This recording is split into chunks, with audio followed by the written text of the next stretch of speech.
Di sini ada langkah kerja dalam menyiapkan rencana pembelajaran.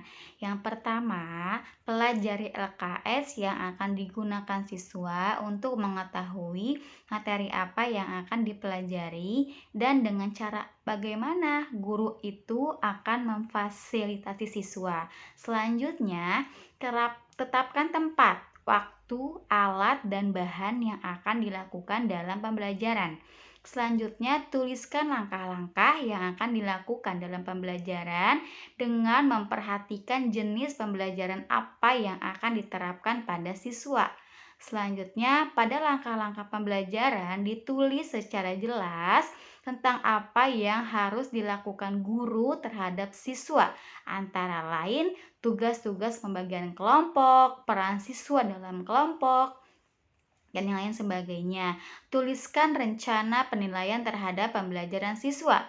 Penilaian dapat dilaksanakan selama proses pembelajaran berlangsung dan pada akhir pembelajaran. Selanjutnya di sini ada manfaat LKS bagi guru dan siswa. Yang pertama, lembar kegiatan siswa atau student worksheet berupa lembaran-lembaran yang berisi tugas yang harus dikerjakan siswa. Pada LKS biasanya itu berisi petunjuk, langkah-langkah untuk menyelesaikan tugas, kemudian menyiapkan lembar kerja siswa atau LKS.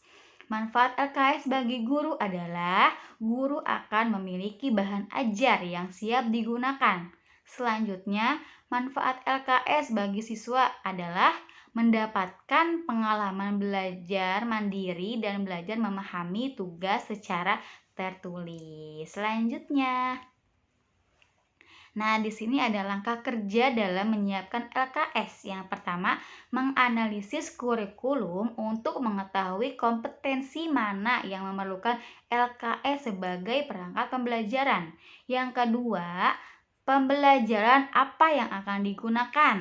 Selanjutnya yang ketiga, menyusun peta kebutuhan LKS sangat diperlukan untuk mengetahui berapa jumlah LKS yang harus ditulis. Selanjutnya, penulisan LKS dapat dilakukan dengan langkah-langkah sebagai berikut. Nah, dalam penulisan LKS itu ada langkah-langkahnya. Yang pertama, perumusan kompetensi dasar atau disebut dengan KD. Yang kedua, menyusun materi LKS. Nah, disesuaikan dengan materinya ya. Selanjutnya, struktur LKS secara umum yaitu judul, petunjuk belajar, kompetensi yang akan dicapai, tugas-tugas, dan langkah-langkah kerja. Nah, selanjutnya di sini ada contoh perangkat pembelajaran dengan penekanan konstruktivis untuk matematika. Nah, yang biasanya kita sebut dalam satuan pendidikan itu dengan RPP ya, rencana pelaksanaan pembelajaran. Ya, ini ada rencana pembelajaran atau rencana pelajaran. Isinya apa saja? Di sini ada satuan pendidikan, yaitu nama sekolah, mata pelajaran, kelas, materi pokok, kompetensi dasar, alokasi waktu, disesuaikan dengan kelasnya masing-masing atau di sekolahnya masing-masing itu disesuaikan. Kemudian ada hasil belajar. Hasil belajar itu tujuan yang akan dicapai oleh siswa ketika guru akan menjelaskan materi tersebut. Kemudian indikator pencapaian hasil belajar.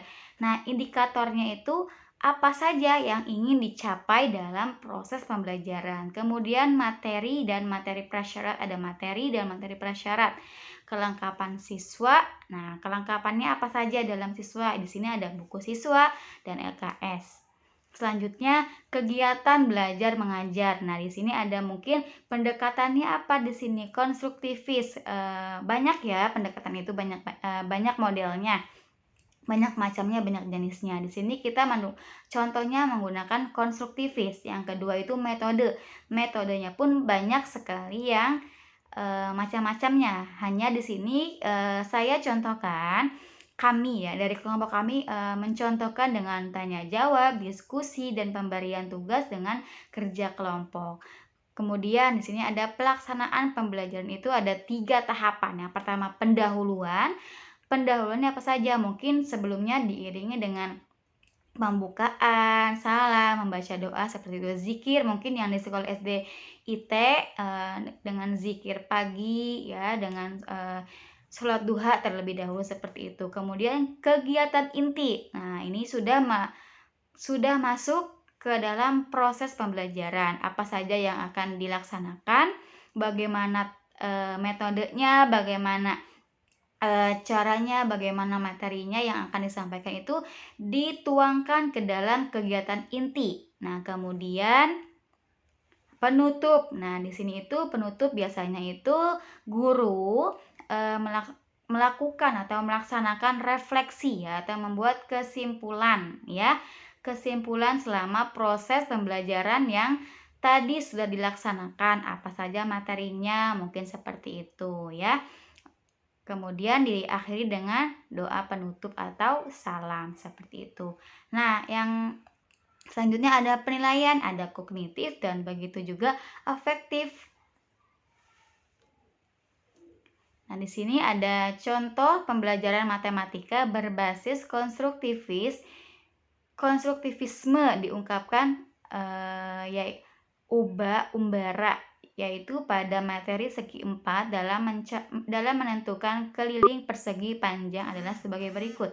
Yang pertama, sediakan huruf A, B, C, dan D pada kertas ukuran A4. Kemudian sediakan roll meteran dengan panjang minimal 50 meter. Ajak siswa ke lapangan yang ada di sekolah, misalnya lapangan basket. Lapangan basket merupakan contoh persegi panjang. Kemudian satu orang siswa diminta untuk berjalan mengelilingi lapangan bola basket. Selanjutnya siswa tersebut untuk menaruh huruf yang telah disediakan sebelumnya. 2 orang siswa diminta untuk mengukur panjang dari titik A ke titik B, dari titik B ke titik C, dan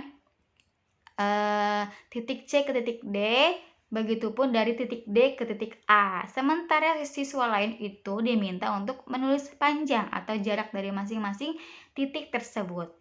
Selanjutnya yang keenam, setelah diketahui panjang masing-masing titik, mintalah masing-masing siswa untuk menjumlahkan hasil pengukuran sehingga didapat penjumlahan 28 tambah 15 tambah 28 tambah 15 sama dengan 86. Selanjutnya yang ketujuh, setelah itu minta siswa untuk menyederhanakan penjumlahan tersebut sehingga didapat 2 kali 28 ditambah dalam kurung ya 2 kali 15 sama dengan 86. Guru memberikan penjelasan tentang arti panjang dan lebar sehingga penyederhanaan penjumlahan tadi bisa diganti menjadi 2P tambah 2L sama dengan K atau keliling. Nah, di sini ada selanjutnya contoh di atas. Nah, contoh yang tadi ya, menunjukkan peran guru sebagai seorang fasilitator dalam membantu siswanya agar dapat dengan mudah mengkonstruksi sendiri pengetahuan tentang konsep keliling. Perintah guru kepada siswa untuk mengelilingi lapangan basket akan memberikan analogi dan pemahaman yang jelas mengenai keliling suatu bangun datar. Inilah yang akan menjadi jembatan bagi siswa dalam memahami mengenai konsep keliling. Selanjutnya, sementara perintah guru untuk menjumlahkan hasil pengukuran dan menyederhanakannya, kemudian merubah penyederhanaan menjadi sebuah notasi P dan L, merupakan contoh anak menggunakan pengetahuan yang ada di dalam struktur kognitifnya. Dengan demikian, agar suatu pengalaman baru dapat terkait dengan pengetahuan yang sudah ia miliki, maka proses pembelajaran harus dimulai dari pengetahuan yang sudah ada di dalam pikiran siswa. Sudah ada kerangka kognitifnya, ataupun mudah ditangkap oleh siswa, mudah dibangun pengetahuannya.